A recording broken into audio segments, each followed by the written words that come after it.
Hello there and welcome to Daily News Analysis of Rajiv Gandhi IAS Academy. This is me, Nawaz Nehal, and today on Daily News Analysis, I will be discussing news analysis of 11th December. And moving on, see, the first news is that the Summit for Democracy is happening in USA. It's an online summit right now because due to COVID pandemic and COVID protocols. So in that summit, our PM Modi have said that crypto and social media norms should be dealt globally. So what are these norms and what are the impacts of this norm? Let us discuss on that.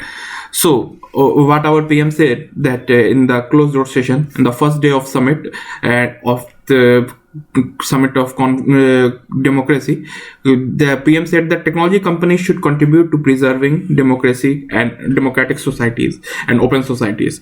And it's the first day of the summit because this summit will long for more than a day. If it's a weekly or bi-weekly summit, I guess we will definitely know it in the coming future. And he said that cryptocurrency have come under because he said this because the cryptocurrencies have come under scrutiny in India, because there is also this winter session bill going to be there, in which that will trying to regulate the cryptocurrency in India. And we have also discussed that in our yesterday's newspaper analysis. So this is the second time that PM have said that on a global platform. And see, it's one thing that our Prime Minister have mentioned, that democratic spirit, including respect of rule for law and pluralistic ethos, is ingrained in Indians. And because many a times Western countries think that democracy is their thing, but our Prime Minister made it clear that these kind of ethos are ingrained in our country. And also this conference of democracy is boycotted by China, because there is this current clash of civilization kind of thing is happening between China and America and the rest of the European countries or Western countries. And in that we have seen that countries like Canada, UK and America try to boycott this Winter Olympics which are going to happen in China. And in return, that China is saying that they will boycott this conference of democracy, which is headed by America, US President Biden. So he said that US is trying to weaponize democracy and attack Biden administration for the things for alliance like future of internet, saying that it's a kind of thing which is maintained at America's cyber hegemony.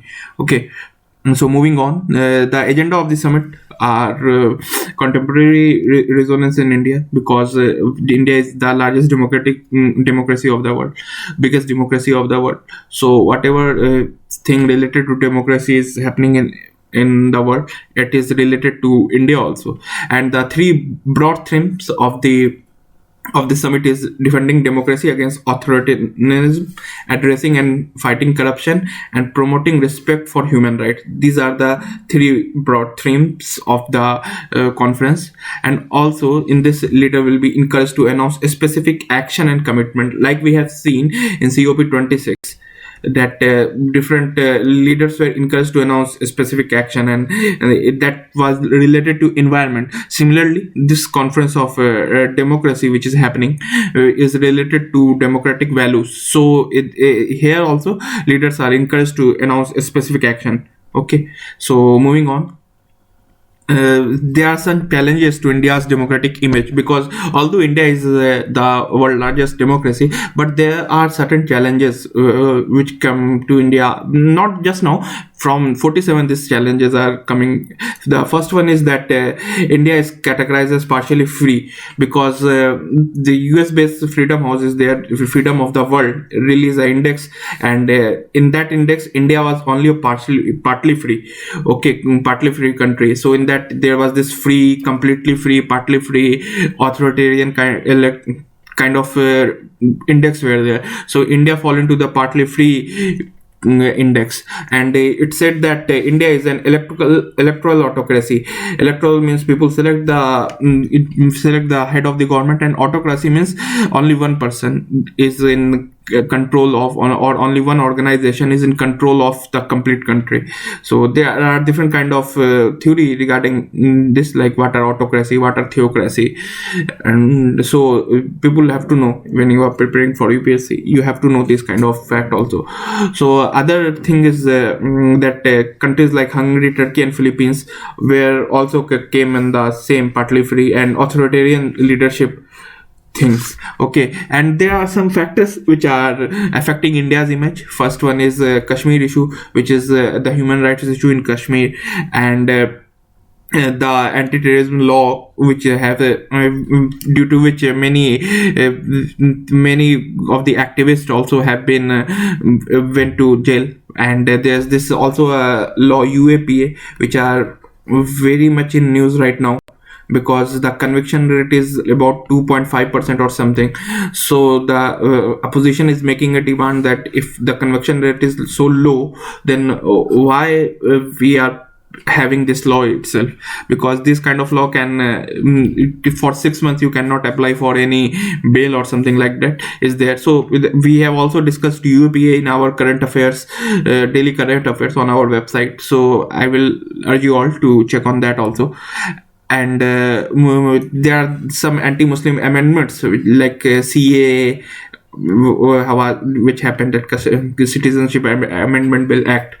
So in that person of every religion except Islam were allowed to have entry from neighboring country. So these kind of things have affected India's democratic image abroad.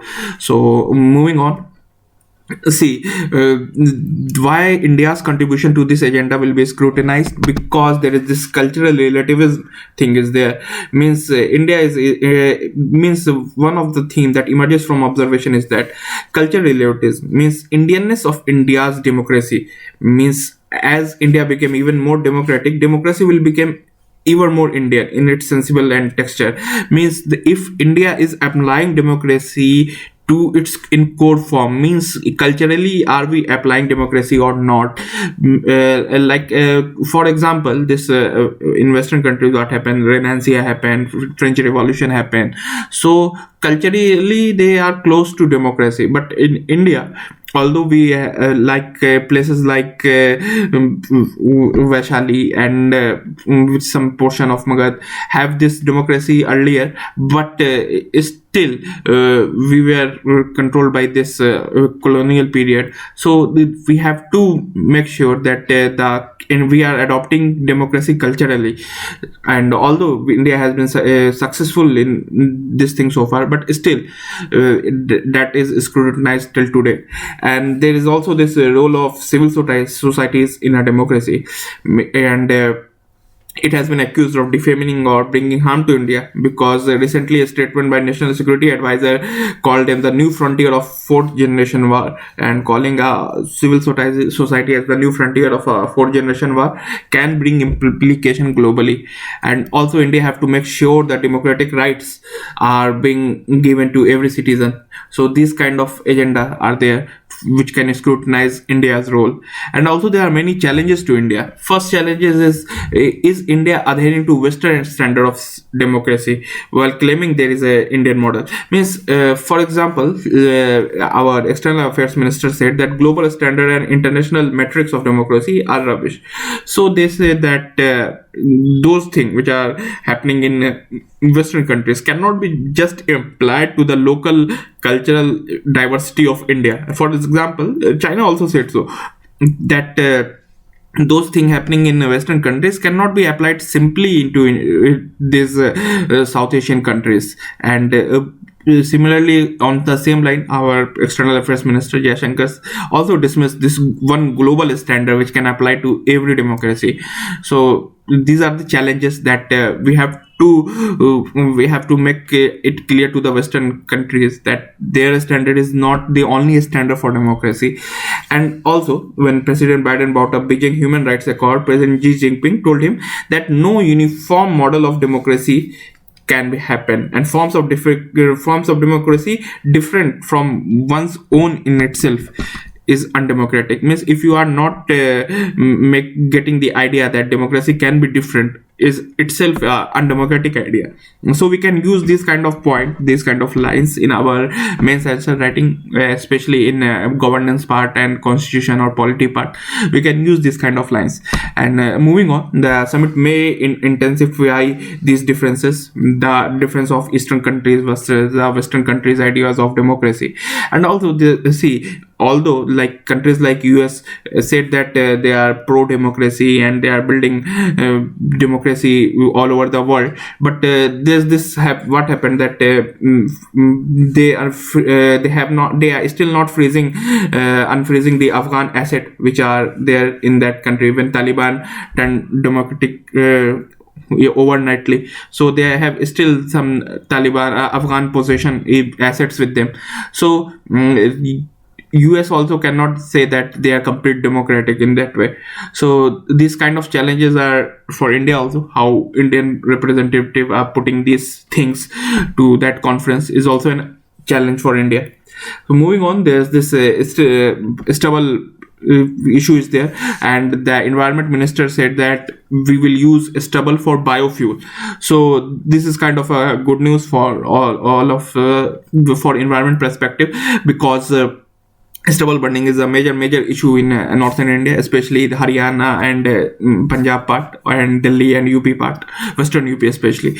So moving on, that what are things in this, what the minister said. So government is working to convert stubble burning into biofuel in attempt to reduce crop burning. Okay, and this was said by Union Minister of Forest and Climate Change. So moving on, the key points was that he was speaking during a debate on climate change yesterday in Parliament. A debate was happening between opposition and ruling party, that India has made a net zero target of 2070 at Glasgow. So how India gonna achieve that target? So in that debate, environment minister said this thing, that we are planning to change stubble into biofuel.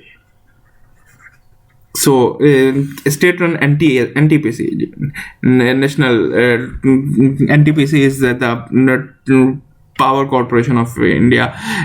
So this National Thermal Power Corporation have said that they are procured over 3,000 tons of stubble to be used for making biofuels, so that from stubbles we can generate electricity. So that will be a very noble concept when applied. So let us see what is stubble burning. So it is a very common practice followed by farmers, especially in North India, as I have said, to prepare fuel for showing off wheat in November, and there is little time left between the harvesting of paddy and showing off wheat. Means once they show their show their paddy, show their wheat, and the harvesting of the paddy, there is this very little gap is there. So they just burn all those leftover. So it will take less time. And also there is this harmful impact of this stubble burning, that it results in emission of harmful gases, carbon dioxide, sulfur dioxide, nitrogen dioxide, and along with particulate matter, that is PM 2.5. Not just PM 2.5, different PM 2.5 is a harmful one. So these kind of impact are there. So why farmer opt for stubble burning? Because why they are burning stubble in the first place? Because they do not have any other alternative for utilizing it. Means the stubble after the leftover is there in the field, that just stays in the field. So and they have to again utilize the field for another cropping season, so they have to burn it. And the farmers are ill-equipped to deal with waste, because they cannot afford new technology to handle the waste material. They are very expensive, although some states have planned to give loans itself for the equipment to handle this stubble for waste management, but those equipment itself were very expensive. So farmers cannot deal with this kind of thing. And also with less income due to crop damage, farmers are likely to be inclined and light up their fields to cut cost and not spending on scientific ways of stubble management. So same thing is there, that economically it is not possible for them to manage those stubble, so they just simply burn it. And there's are some advantage also, because it quickly clears the field and cheapest alternative for farmer. It kills weed and including those resistant to herbicide. Means even if herbicide is not killing those weeds, means like fertilizer and all that, these stubble burning due to high temperature, those weeds are killed. And also it kills slugs and other pests, and it can also reduce nitrogen tie-up. Means the whole nitrogen fixation and cycle is there, so it can reduce nitrogen tie-up with the field. So these are the advantage, that why they are opting for stubble burning. So how can what are the different effects of the stubble burning? So one effect is pollution, that open stubble burning can cause gas like methane, carbon monoxide, volatile organic compound, and sarcogenic polycyclic aromatic hydrocarbon. These are the thing which can be released in atmosphere, and also can cause smog. And also one effect of stubble burning is soil fertility.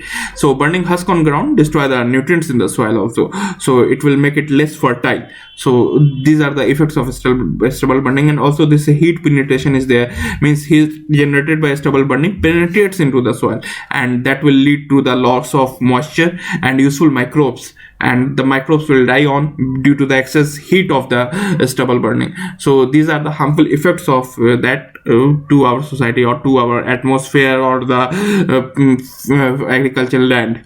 So what are the alternative solution that can be provided? So promote paddy straw based power plant, so that the whole of the stubble burning can directly go to the power plant, and from there electricity can be generated. And incorporation of crop residue in the soil can improve soil moisture and help activate the growth of soil microorganisms for better plant growth. This can be done. And convert the removed residues into enriched organic manure, so the residue which are there can be used for manuring, manures. And also new opportunities for industrial use. For example, extraction of yeast protein can be explored through scientific research. So if we can extract yeast protein from that. So what needs to be done? There is this Supreme Court observation also, that incentives should be provided for those who are not burning the stubble, and disincentive for those who are continuing the practice. And also there is this linkage with MSP also. What happened, that MSP is in news because this farmers agitation is going on. Means yesterday it was ended, but still there's this demand for MSP is there, and government has guaranteed MSP for them. So the existing MSP must be so interpreted that the state concerned to wholly or partly deny the benefit of MSP to those who continue to burn crop residue. Means this will also come under incentives. Means state can deny the continuation of MSP to those who are still burning their stubbles. So this method can be a disadvantage to farmers also, because state can mismanage this thing, and they will simply say that you were burning a stubble, so MSP will not be given to you. So this, we have to take care of that also, and we can mention that in our mains answer writing. Whenever we are writing it, we can mention this point also, that these are Supreme Court observation, and these are the withdrawals of this observation, drawbacks of this observation. Moving on, there is this Chhattisgarh model which can be implied when it comes to stubble burning. So an innovative experiment has been undertaken by Chhattisgarh government by setting up Gauthans. What are Gauthans? Gauthan is a dedicated 5-acre plot held commonly by each village, where all the unused stubble is collected through Padali Dan, people's donation, that is Padali Dan. Padali is also the Hindi word for stubble. So Padali Dan means stubble donation. So people's donation, and is converted into organic fertilizer by mixing with cow dung and few natural enzymes. So if these are converted into organic fertilizer, that can be used for agriculture purpose also. And this scheme also generates employment among rural youth, and government support the transportation of padali from or stubble from the farm to the nearest Gauthan.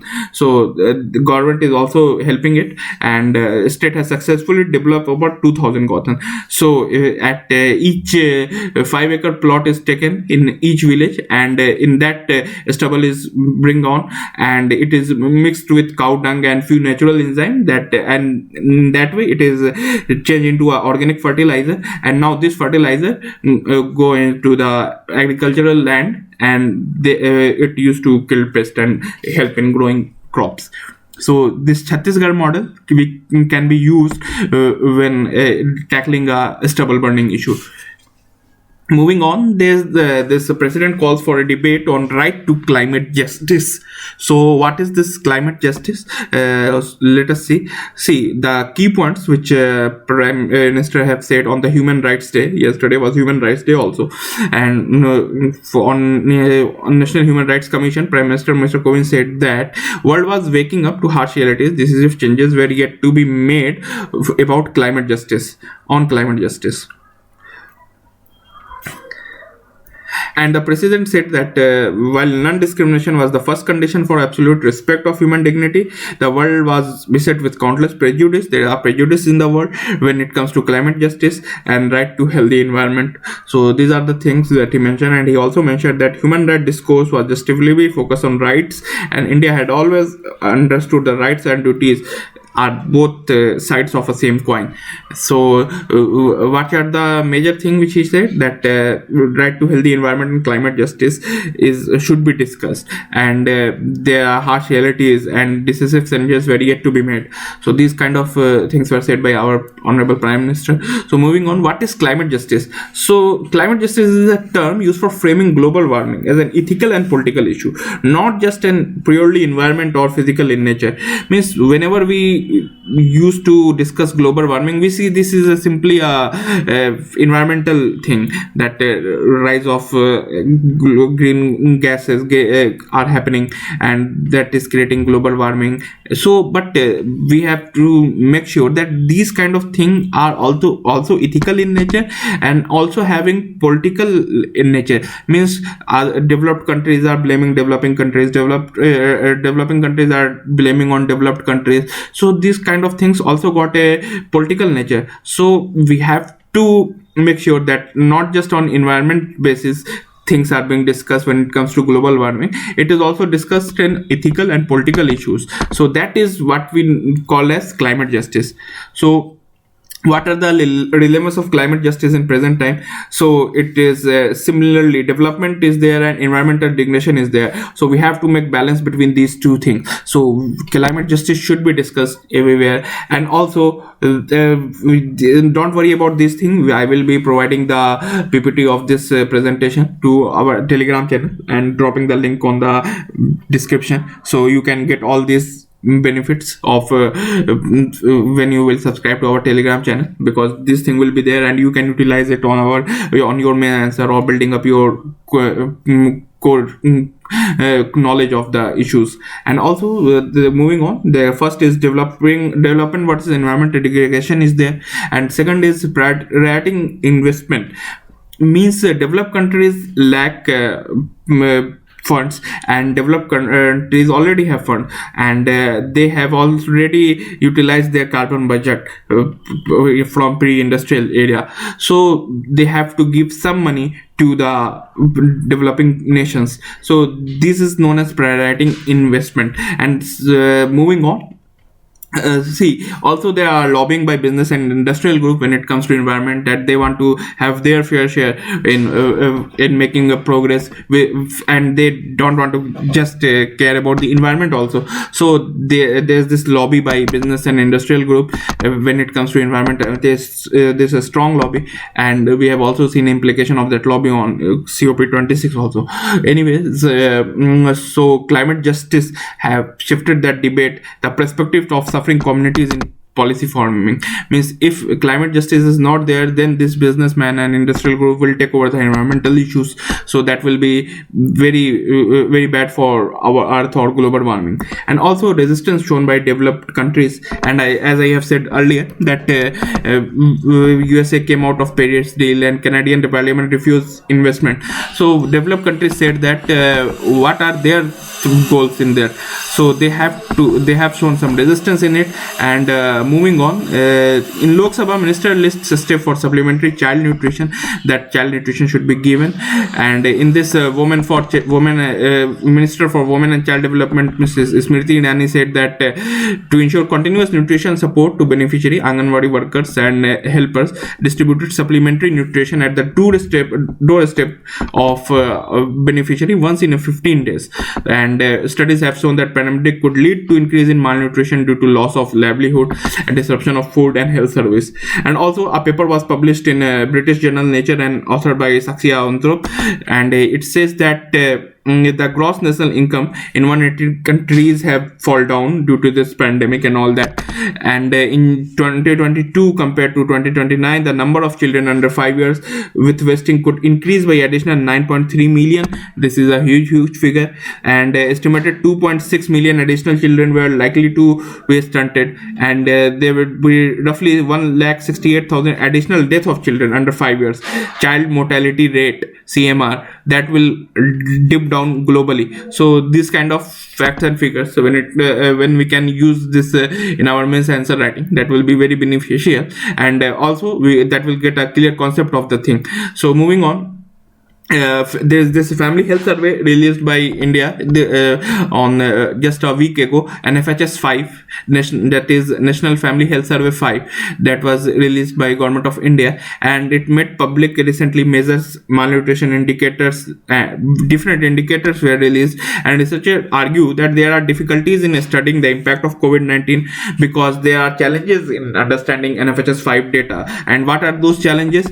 And because we have to compare the data district by district to understand the changes in relation to what was happening during COVID-19 in those districts. So data size is very big, so there's this problem with that. And also we need to account for seasonality in data collection, since that could also differ between survey rounds for the same geographical areas.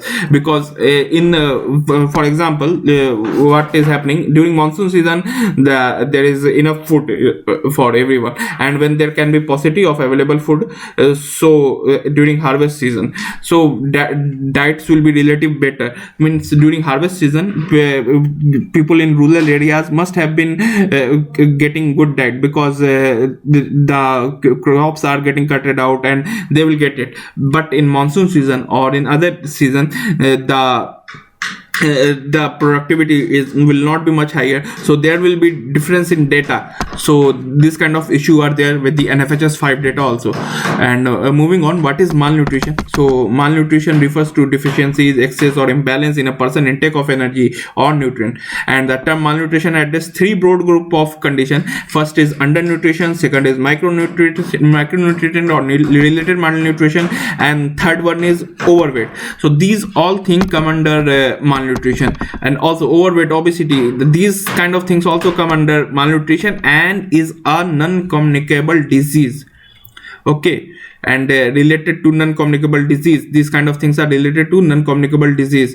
So we cannot just say that feeding underfeeding is a part of malnutrition. Overfeeding is also a part of malnutrition. So moving on, what are the causes? So this food and nutrition insecurity is there. Inequity is also a case of malnutrition. Both undernutrition and overweight or inequity in food and health system cause malnutrition. And also inadequate dietary intake is there. And inadequate dietary intake and disease are directly responsible for undernutrition, but multiple indirect determinants exacerbate this cause. And what are those direct determinants? That is, first is food insecurity, inadequate child care practice, low maternal education, poor access to health service, lack of access to clean water and sanitation, poor hygienic practice. These all will play a role in inadequate dietary intake.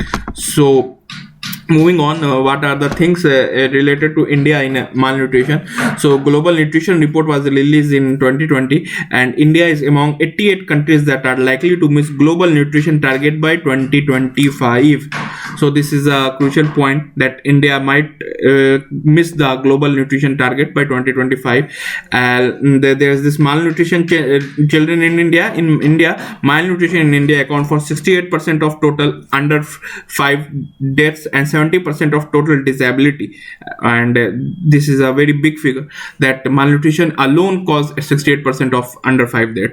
And moving on, India is home to about 30% of all stunted poor children and 50% of severely wasted children. So this is a very big figure also, that out of 100, only 30 only 70% are outside India, and 30% of it is inside India. So stunted children means whose growth have not been done properly. So this is a very big figure for world and India also. And also nearly 50% of severely vested children under the age of 5 comes from India alone.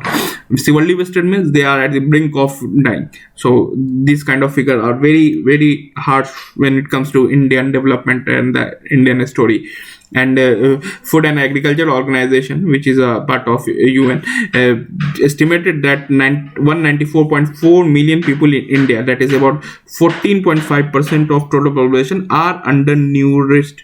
So that is this big figure in India is still undernourished. So this is also a very crucial point, that India is a malnourished country. We cannot deny this fact. So whenever we are presenting our ideas on our answer writing, we can make out these points. So it's not that government is not doing anything.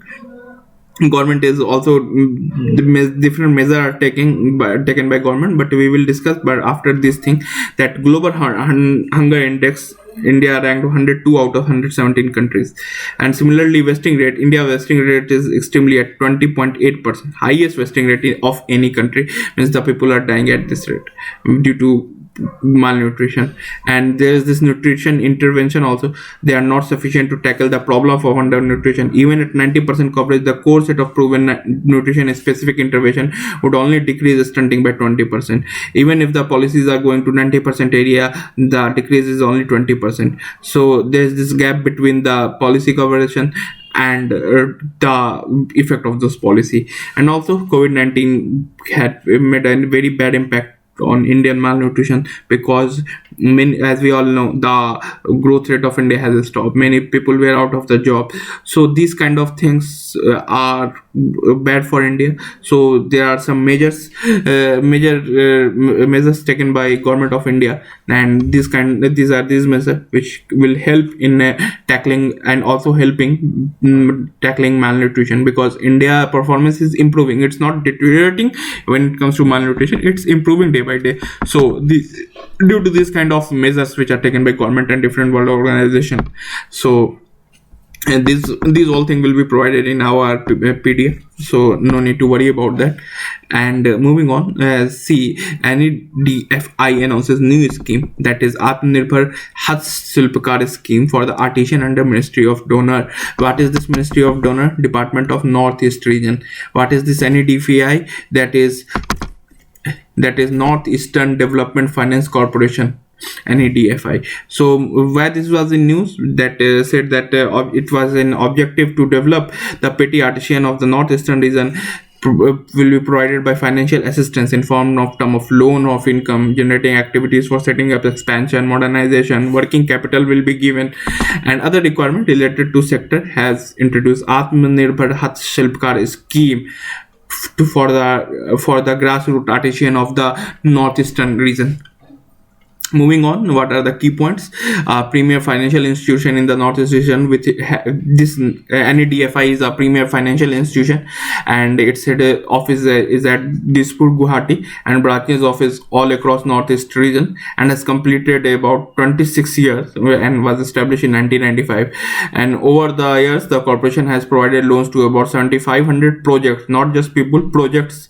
This kind of organization taken up several development initiatives through its CSR activities, that is corporate social responsibility.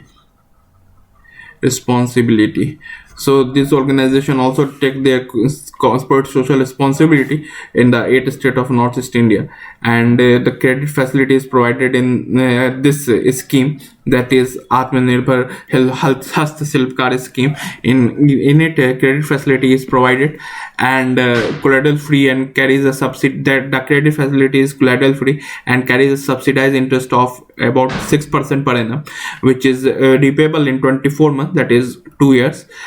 and for regular payment an incentive of 1% of interest rate will be given. Means if they are covering it in within 2 years, that will be with about 5% per annum, because 1% incentive will be given to those who are covering it in a regular manner, and also it will be refunded to the artisan on successful repayment of loans. And if they are paying the whole loan, the 6% will be refunded back to the artisans.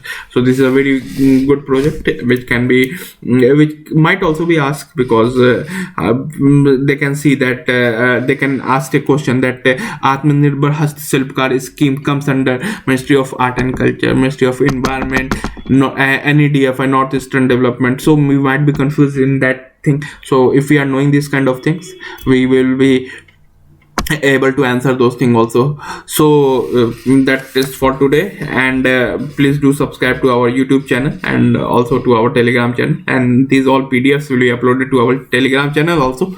So have a look on that also. Take care. Goodbye.